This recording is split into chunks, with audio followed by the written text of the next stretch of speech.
दोस्तों, आज की मैं अपनी एक कहानी आपसे शेयर कर रहा हूँ जो बैंक से रिलेटेड है।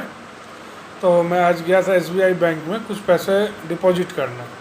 तो वहाँ ऐसा हुआ कि मैं पैसे डिपॉजिट करने गया तो वहाँ के जो कैशियर थे वो बोले एसबीआई टू एसबीआई में मैं डिपॉजिट करने गया था पैसा। तो वहाँ कैशियर बोले कि मैं पैसा आपसे नहीं लूँगा। तो मैंने बोला क्यों नहीं लोगे आप पैसा? तो वो कैशियर बोले कि आप नीचे जाके मशीन में डिपॉजिट कर दो। तो एक्चुअली मेरे पास 500 के नोट्स थे और कुछ 100 के नोट्स थे, कुछ 50s के थे, कुछ 20 एंड 10 के नोट्स थे। तो मैंने उनसे बोला कि भाई 10 या 20 के नोट्स तो मशीन नहीं लेंगे। तो वो बोले कि नहीं नहीं, आप उसी में जाके जमा कर दो। नहीं लगा तो मैं नहीं जानता हूँ, जहाँ पर ब्रांच है आपका वहाँ जमा कीजिए। तो मैं वहाँ के ब्रांच मैनेजर के पास डायरेक्ट किया और मैं बोला उनसे कि एक लेडी थी ब्रांच मैनेजर। तो वो बोली कि मैं बोला उनसे कि भाई ये पैसा क्यों नहीं यहाँ पे डिपॉजिट ले रहे हैं आपके कैशियर? तो उसने कहा कि क्यों नहीं लेंगे, एकदम लेंगे। तो मैंने बोला कि ठीक है आप करवाइए। तो वो उसने एक पुलिस को बुलाया।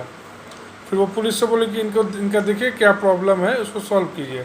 तो पुलिस वाला गया और जा कर के फिर कैशियर से बात किया। तो वो कैशियर बोला कि नहीं, मैं फिर भी नहीं लूँगा पैसा।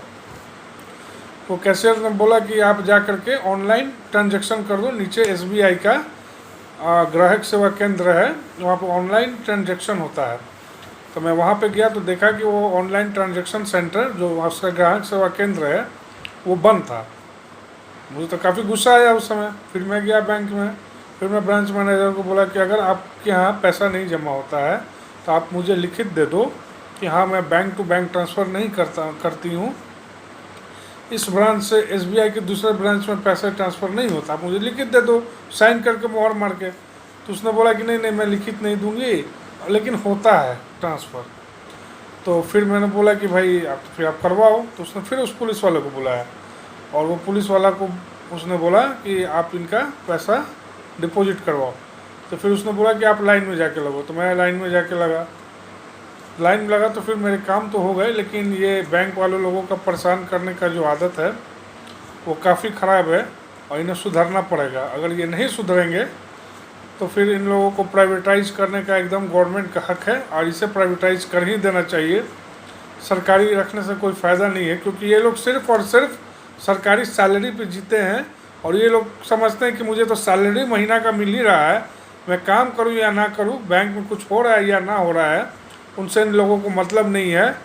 इसलिए इसको कंप्लीट प्राइवेट करना चाहिए, एसबीआई हो चाहे ये आपका किसी भी तरह का नेशनलाइज बैंक हो। फालतू है सबके सब।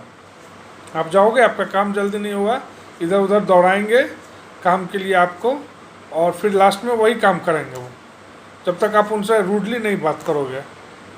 तो ये तो करना ही पड़ता है। आप बस उनको आप कहो कि भाई मैं जाके कंप्लेन करूँगा आपका जनरल मैनेजर के पास, तो सब का सब काम करेंगे वो, हर चीज़ करेंगे वो।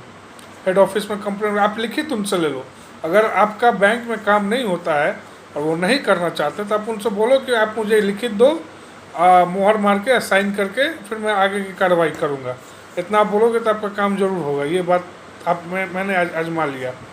तो ये सब बैठे रहते हैं और आपको सिर्फ दौड़ाने के लिए हैं और इनका कोई काम नहीं है। और इन लोगों का जो यूनियन लॉबी है वो काफ़ी तगड़ा है, जिसके दम पे ये लोग उछलते और कूदते हैं, और कुछ नहीं है। गवर्नमेंट जो भी कदम उठा रही है इन लोगों को प्राइवेट करने की, बैंकिंग सेक्टर हो या रेलवे सेक्टर हो, एकदम सही कर रही है। इन लोगों को प्राइवेट हो ही जाना चाहिए, क्योंकि ये लोग बेकाम के हैं। धन्यवाद, गुड नाइट। और हाँ, और ये एसबीआई ब्रांच अनीसाबाद का था, जो सूर्य मंदिर के बगल में है। अनीसाबाद एसबीआई ब्रांच सूर्य मंदिर के बगल में वो ब्रांच था, इसलिए मैंने आपको बता दिया, डिटेल्स दे दिया।